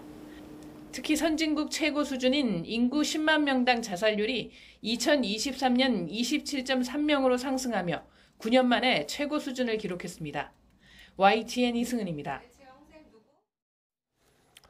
전국 40개 의과대학 학장단이 내년도 의대 정원을 증원 전 수준인 3,058명으로 동결해달라고 교육부에 요구했습니다. 하지만 교육부는 정원 문제 해결은 고사하고 의료계가 요구하고 있는 의대 교육 정상화 방안의 발표마저 다음 달로 미룰 것으로 보입니다. 보도에 이문석 기자입니다. 1년 전 의대생들은 정부의 의대 증원 정책에 반발해 동맹휴학에 들어갔습니다. 이번 학기 이들이 복귀하면 1학년은 증원된 2호 학번을 합해 7,500명가량으로 예년의 2.5배가 됩니다. 이 문제를 포함해 의대 교육 정상화 방안을 논의하기 위해 교육부와 40개 의대 학장들이 비공개 간담회를 열었습니다. 여기서 학장들은 크게 3가지를 요구한 거로 전해졌습니다. 우선 26학년도 의대 정원을 증원 전인 3,058명으로 설정하자는 것. 그리고 27학년부터는 의료계와 구성한 추계위원회에서 결정하고 의학교육 질 유지를 위해 제도와 행정, 재정에 대한 지원을 구체화해달라는 내용입니다. 앞서 학장단은 교육부에 2사 2호 학번의 과잉 교육 상황 해소 방안도 제안했습니다. 학기 단축 등을 통해 2사 학번을 2호 학번보다 한 학기라도 먼저 졸업시키는 내용이 담긴 거로 알려졌습니다. 이주호 부총리 겸 교육부 장관도 간담회에서 학장들의 의견을 바탕으로 올해는 의대가 정상화될 수 있게 최선을 다하겠다고 말했습니다. 다만 의대생이 돌아오지 않는다면 백약이 무효인 상황. 최근 조사에서 휴학한 의대생 가운데 8.2%만 복학을 신청한 거로 나타났습니다. 이 때문에 교육부가 이달 안에 내놓겠다고 밝힌 의대교육 종합대책 역시 다음 달로 발표가 미뤄질 수 있다는 관측이 나오고 있습니다. YTN 이문석입니다.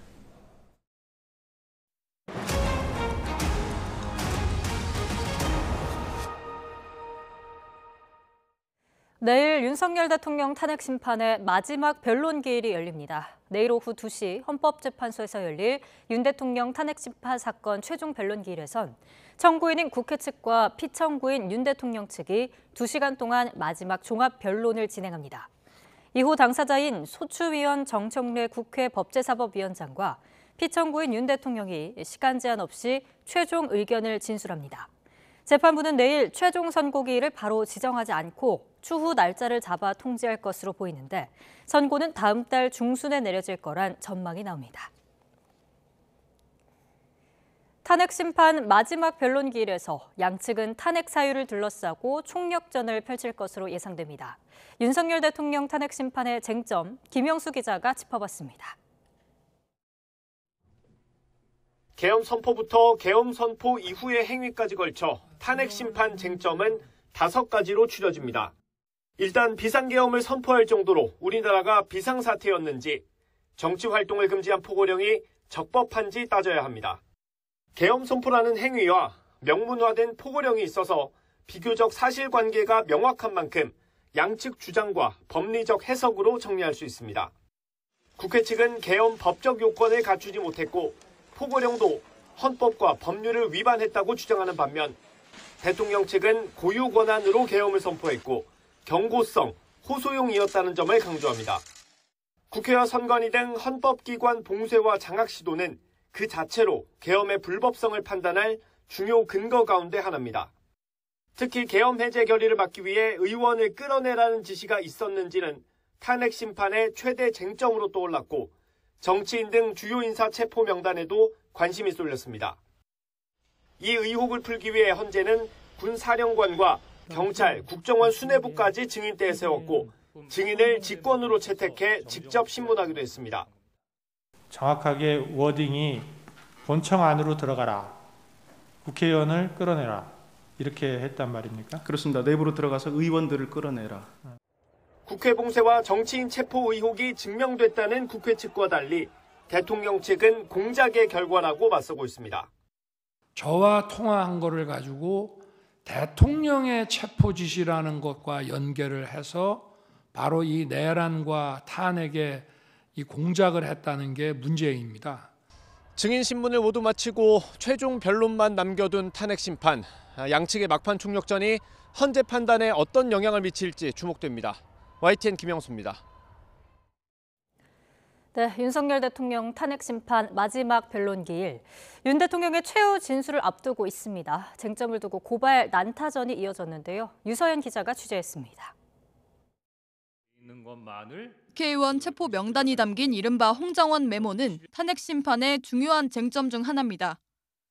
이와 관련해 국민의힘 의원들은 지난 20일 홍장원 전 국가정보원 1차장의 행적이 담긴 국정원 CCTV를 공개했습니다. 메모 작성 장소 등이 홍 전 차장의 주장과 다르다고 지적하며 진술의 신빙성을 문제 삼았는데 홍 전 차장은 일부 장소 혼동이 있었지만 메모 내용 자체는 문제가 없다며 맞섰습니다. 이런 가운데 시민단체가 극비 보안구역인 국정원 내부의 CCTV를 공개한 건 국정원법 위반이자 내란 동조 행위라며 영상을 공개한 의원들을 고발했습니다. 극비 정보보안기관과 정보원의 동선이 기록된 영상을 공개하는 나라는 전 세계 어디에도 없다. 윤 대통령을 수사한 공수처에 대한 고발장도 접수됐습니다. 한 보수단체가 오동훈 공수처장이 윤 대통령을 불법 체포, 감금했다며 경찰에 고발한 겁니다. 박현수 서울경찰청장은 공수처장 오동훈을 긴급 체포하고 배후 세력을 낱낱이 밝혀라. 앞서 윤 대통령 변호인단이 공수처가 중앙지방법원에 통신영장과 압수수색 영장을 청구했다가 기각된 사실이 밝혀졌다며 서부지법에 체포, 구속영장을 청구한 건 영장 쇼핑이라고 주장한 데 따른 건데 공수처는 통신영장과 달리 체포, 구속영장은 윤 대통령만을 대상으로 해 관저 관할법원인 서부지법에 청구한 거라며 중앙지법이 통신영장을 기각한 것도 공수처에 내란죄 수사권이 없다는 게 아니라 수사기관 간 영장 중복 청구 등의 이유였다고 반박한 상황입니다. 의혹 제기와 반박이 이어진 가운데 윤 대통령 탄핵 심판 최종 변론을 앞두고 양 진영의 공방이 더 치열해지고 있습니다. YTN 유서연입니다. 윤석열 대통령 탄핵 심판의 마지막 변론 일반 방청 경쟁률이 93.4대 1로 집계됐습니다.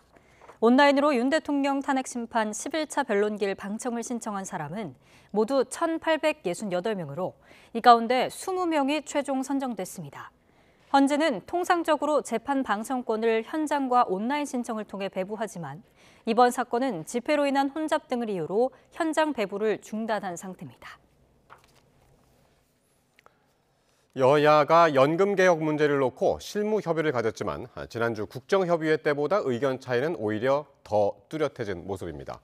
여야는 또 이 소득세 개편 문제나 지도부 간 이른바 끝장 토론 제안 등을 두고 설전을 이어갔습니다. 이준엽 기자가 보도합니다. 국정협의회 사자회담 나흘 만에 열린 여야정 국민연금개혁 실무협의는 또 빈손으로 끝났습니다. 받는 돈인 소득 대체율은 43%가 마지노선이라는 여당과 최소 44%는 돼야 한다는 야당 입장은 줄곧 평행선을 달리고 있습니다. 청년들 눈을 똑바로 쳐다보고 다시 44로 거꾸로 4%나 올리는 안을 왜 그렇게 하는지 설명할 수 있습니까?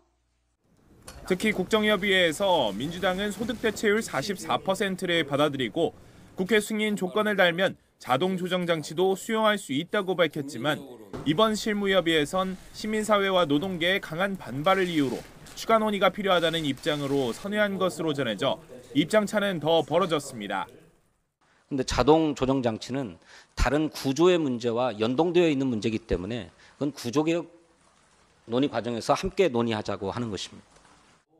방 지도부 간 상속세 등 쟁점 현안 공개 토론 여부를 놓고서도 설전해버렸습니다. 앞서 이재명 대표의 토론 제안에 국민의힘 권성동 원내대표가 정치, 경제 등 전 분야로 범위를 넓혀 무제한 끝장 토론을 하자고 역제안했지만 이 대표는 격을 맞춰 당대표와 원내대표, 정책위 의장이 3대 3으로 맞붙자고 응수하며 공회전이 거듭됐습니다. 워낙에 조건 같은 거 많이 붙이고 겉으로 얘기한 거하고 속으로 또 생각들이 달라서 진위는 좀 보겠습니다. 국민의힘 원내대표인 저를 콕 집어서 공개 토론을 제안했기에 이를 흔쾌히 수용했더니 이제 와서 민주당은 연금개혁 합의가 불발되면 오는 27일 열리는 국회 본회의에서 단독 처리할 가능성도 내비치고 있습니다. 국민의힘은 국가 미래를 위한 연금개혁의 강행 처리는 동서고금에 없는 일이라며 거세게 반발하고 있습니다. YTN 이준엽입니다. 더불어민주당 이재명 대표와 비이재명계 대권 주자로 꼽히는 김부겸 전 국무총리가 만나 전국 현안을 논의했습니다. 서울 여의도의 한 식당에서 열린 만찬 회동에서 김 전 총리는 개헌을 포함한 정치 개혁 방안이 필요하고 이 대표도 이제는 입장을 밝혀야 하지 않겠느냐고 말한 것으로 전해졌습니다. 반면 이 대표는 이에 대한 생각이 없는 건 아니지만 지금은 내란 상황을 극복하는 데 집중해야 할 때라고 답했다고 민주당 한민수 대변인은 전했습니다. 이 대표는 앞서 김경수 전 경남지사와 박용진 전 의원을 만났고 임종석 전 대통령 비서실장과 김동연 경기지사도 잇따라 만나는 등 통합 행보에 속도를 내고 있습니다.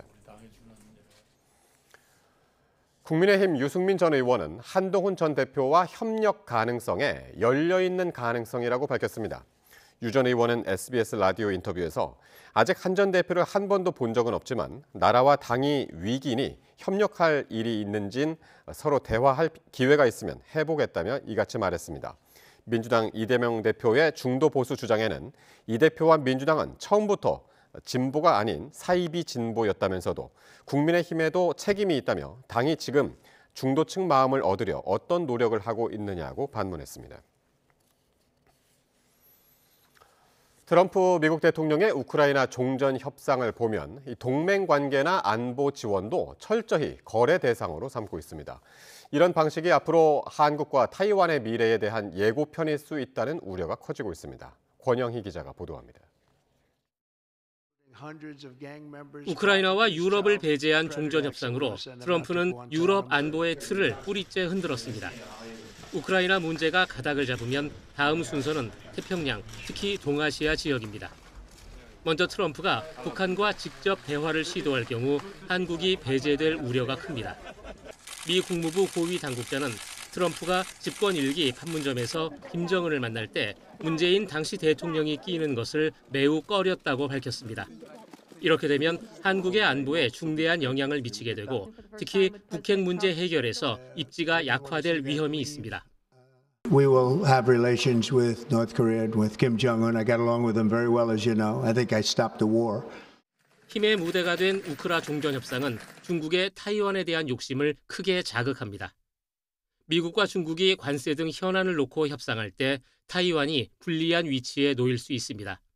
And actually that is what America's policy is supposed to be, that they're ambiguous about the extent to which they would defend Taiwan and the extent of some sort of effort by China to radically change the status quo. 트럼프의 외교는 당사자도 배제할 수 있다는 극단적인 자국 우선주의를 기본으로 합니다. 여기다 80년 넘게 국제 질서의 근간으로 여겨지던 영토 변경은 당사국 국민의 의사에 따라야 한다는 대서양 헌장의 원칙도 무력화하고 있습니다. 힘에 의한 현상 변경이 용인되는 상황에서 강대국들은 영향력 확대를 노골적으로 추진할 전망입니다. 이 소용돌이의 중심에 한국과 타이완이 있습니다.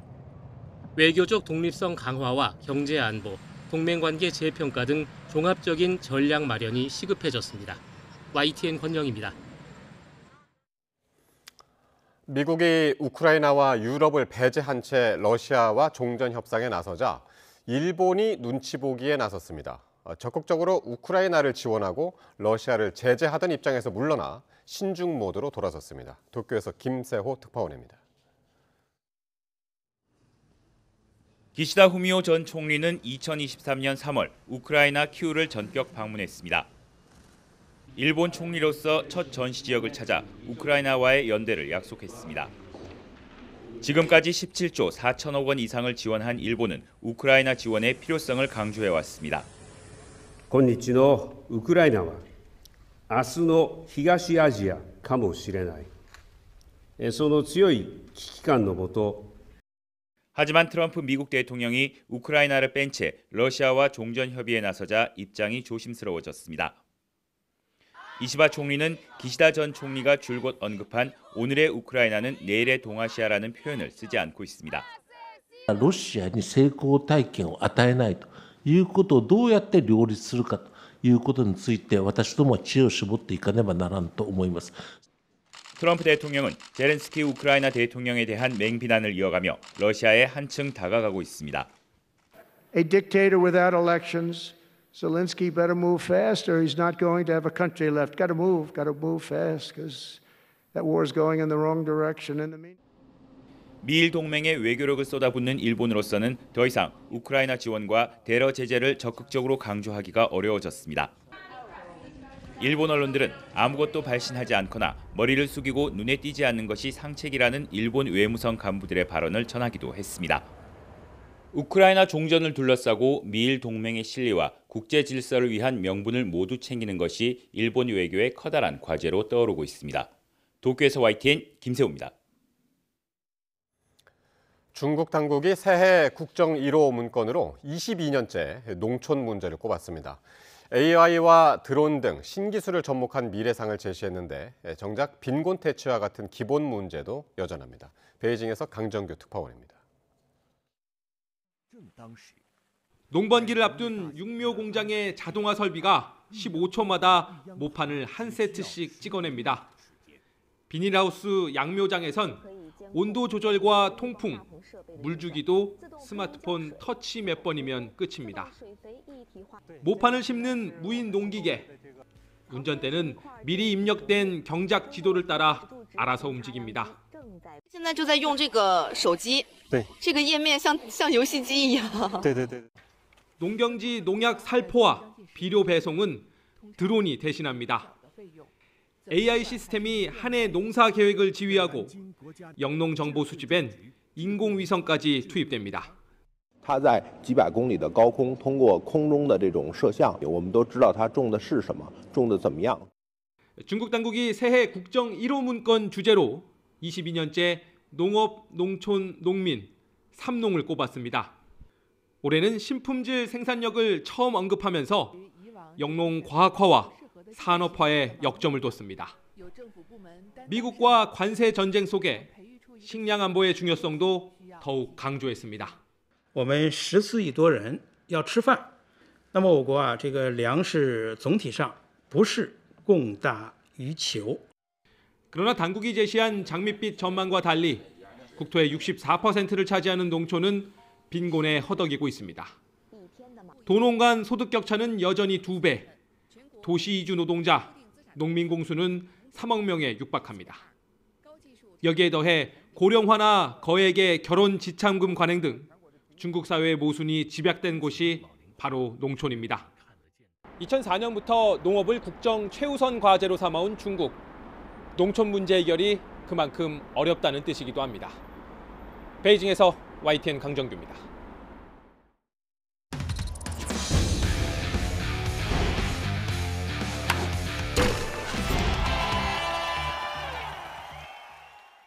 (20세) 이하 축구 대표팀이 아시안컵 4강에 올랐습니다.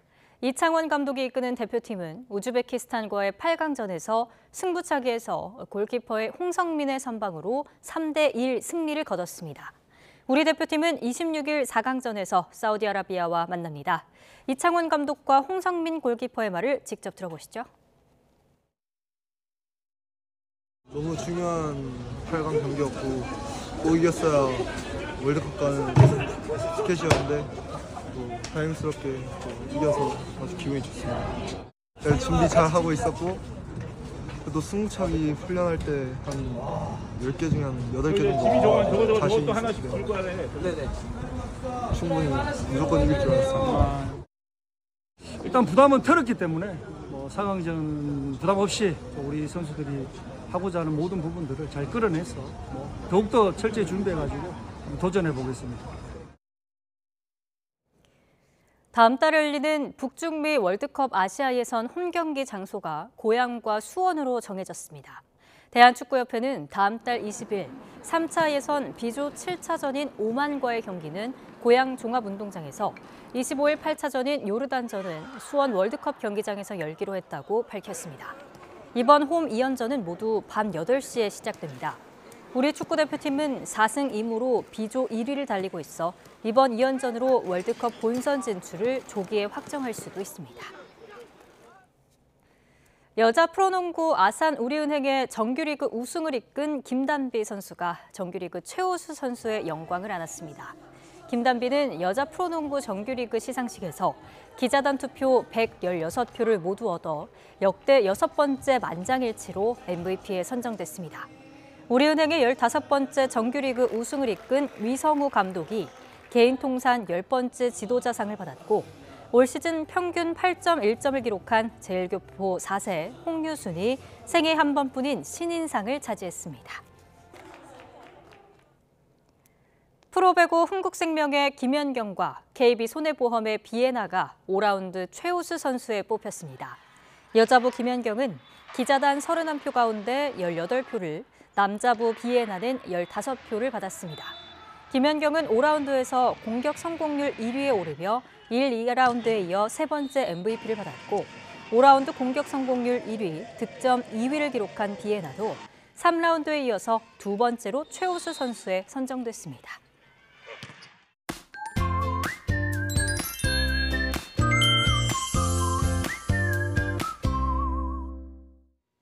온화한 서풍이 불며 추위가 누그러지기 시작했습니다. 내일은 오늘보다 기온이 더 오르겠는데요.